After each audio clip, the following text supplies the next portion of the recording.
Brunei is not somewhere that is visited all that often, but on my recent trip to Borneo, I wanted to see Brunei. I'm always quite curious about places that don't see many tourists, and I heard that there was some beautiful jungle there. So I spent 3 days in Brunei after I visited Malaysian Borneo. I've already released a vlog about it, so you can check that out after this video. But in this video, I just wanted to have a discussion about what it is really like to travel to the Sultanate of Brunei. So if you're new here, my name is Claire and I post videos about overland journeys and bucket list destinations. So do follow along to see all of my videos. Before I begin, I need to mention that Brunei has some very strict laws that are especially horrific to the LGBTQ+ community.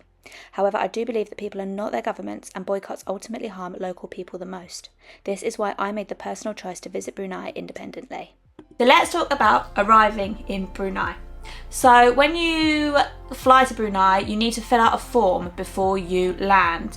Pretty sure if you don't fill it out, you'll just be able to do it when you arrive, but it did save us quite a lot of time. There is a form that you need to fill out. I'll put the link in the description to the form, and basically it took a bit of time. It asked for quite a lot of information, but you just basically fill out passport details, your name, your details, where you're staying, etc. Like, it's all stuff that you will have on you. So other than that, it was actually very easy to arrive in Brunei. We landed, went straight through the airport because we had already had our little forms. We just went straight through passport control. It's visa free for 90 days for British citizens. I'm not sure about other citizens, so if you're from another country, then check out your country's website before you fly. If you are carrying any alcohol, you need to declare it when you go through the airport. This is really important because you aren't allowed to take alcohol that's undeclared in. You can't buy alcohol anywhere in Brunei, but you can import a small amount for personal consumption, or if you're flying on from Brunei, then you can take it with you and then just, yeah,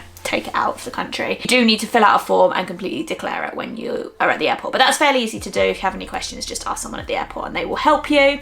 Then once we got through customs, we got into an airport taxi. This was really, really easy actually. We just found the kiosk, we asked for an airport taxi, and then we didn't have any cash on us, so what we did is we charged it to our hotel room, which I've never done anywhere else. Seemed like a bit of an old school way to pay for a taxi, but basically we got the taxi. We were staying at the Radisson Blu, got the taxi to the Radisson Blu, and then we went in and said, can we charge this to our hotel room? They gave us the cash to pay for the taxi, then we paid for the taxi on card when we left. So that all worked out all right. Our taxi driver was really, really nice, really friendly, and he spoke really good English and showed us a little bit of the city as we drove in, which was really, really lovely. So that was all very easy. We stayed at the Radisson Blu in the city centre. Radisson Blu was all right. It was a bit musty. The rooms were a bit, yeah, a little bit musty, a little bit dated, but the beds were very comfy. The bathroom was pretty good. The shower was good. The breakfast we had to pay for, but it was quite good. It was a buffet. The staff were very, very friendly. There was filtered drinking water and ice on every floor, which was great. And it had a pool as well, a small pool, but it was one of the only hotels in Bandar Seri Begawan, which is the capital of Brunei, with a swimming pool. I'll put a link to the Radisson Blu in the description as well, so you can check that out if you are visiting and want to stay there. So for the first day we were in Brunei, we went out and about in the city.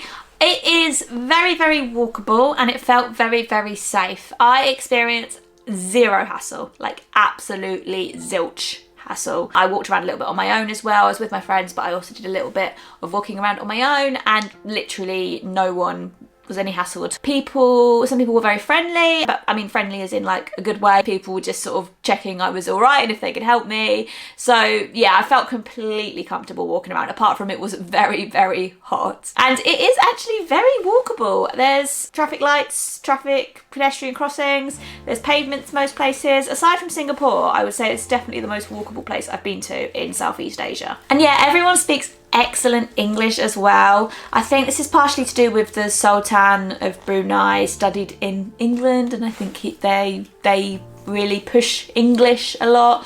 But yeah, everyone I spoke to spoke really good English. I do try and speak a little bit of the local language wherever I go, so I do know a few words in Bahasa, so I'm speaking a little bit of Bahasa, but everyone's English was way better than my Bahasa, so obviously we generally spoke in English. And yeah, honestly, like, it's one of the countries I've been to where I'm like, wow, people are like most people are fluent in English. One more thing that's good to know about Brunei is that the currency is the Brunei dollar, but you can actually use Singapore dollars interchangeably. So you can take Singapore dollars to Brunei and just use them as tender there, which is really interesting and quite useful because you may use Singapore dollars more than you use Brunei dollars. So another good thing to note as well is that it is quite a modest place and it is quite a strict Islam nation.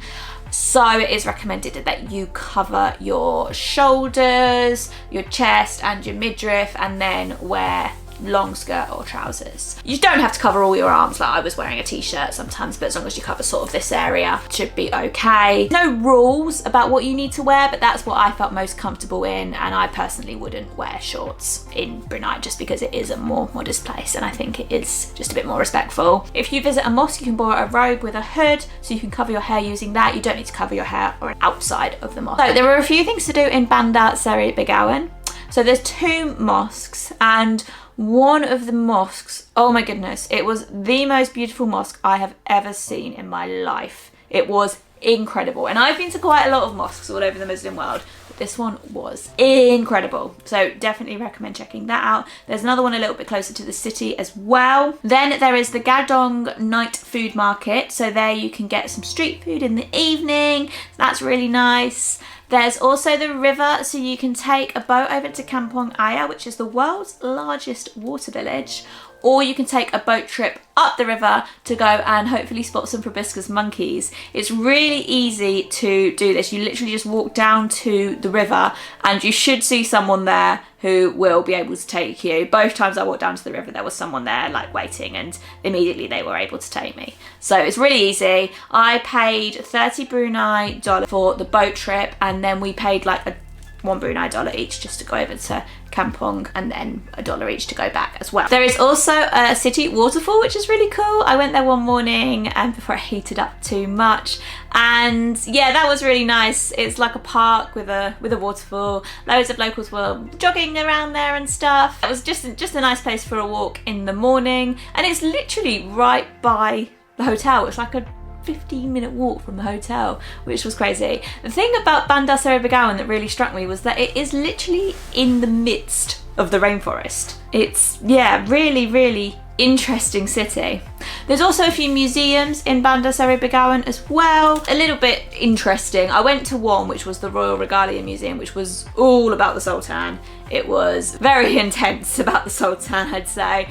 A lot of gold, a lot of bling. And then there's also a very strange collection of gifts that he's been given from various monarchs and rulers around the world. There's a couple of other museums as well, but I didn't get the chance to see them. So I'd say you only really need 1 day in Bandar Seri Begawan, maybe 2 if you're like spending some time at like the hotel pool as well. But yeah, you definitely don't need all that long. It's not a huge place. I thought the food in Brunei was actually quite good. We had mainly street food. We had noodles a lot. We got some street food stuff like spring rolls, fried tofu, that kind of thing. And I had no complaints. I thought it was very good. Probably not as good as Malaysia. Malaysia has such a huge diversity of cuisines, and obviously Brunei is such a small country, so it doesn't have the same diversity. But yeah, I had no complaints. I'm vegetarian and I found it easy to find veggie food. One of the people I bought noodles off was a bit confused when I asked for noodles with no chicken, no meat, no eggs. I don't eat egg either, no fish. But he was more than happy to cook it. I had no complaints. And the main reason I wanted to go to Brunei was to see the Temborang National Park. This is probably the best thing to do in Brunei. I think it is the most popular attraction there. It's basically a region of Brunei that is mostly rainforest, mostly national park.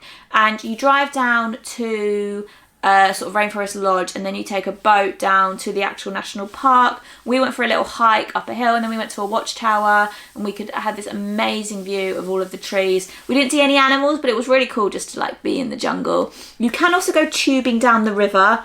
I'm not sure about crocodiles though. I saw a big crocodile in the river in Bandar Seri Begawan, and it's not that far away. So personally, I would not go tubing, but you can go tubing. And yeah, it was just really cool being in the jungle. The water was so clean as well. The whole rainforest was so clean. So yeah, I really enjoyed that. And it was, yeah, probably the cleanest, most pristine jungle I've seen. So yeah, generally I enjoyed my time in Brunei. I thought the people were really lovely. I thought it was very, very safe, and I thought that there was more to do than expected. You know, the mosque blew me away. I loved the forest. And it was interesting just being somewhere that not many tourists go to. So yeah, that is my little travel guide to Brunei. I hope you've enjoyed it. Please drop any comments in the comment box and do subscribe if you haven't already. And if you've not seen my full vlog of my time in Brunei, then do check that out as well. Thanks so much for watching, and I'll see you next time. Bye!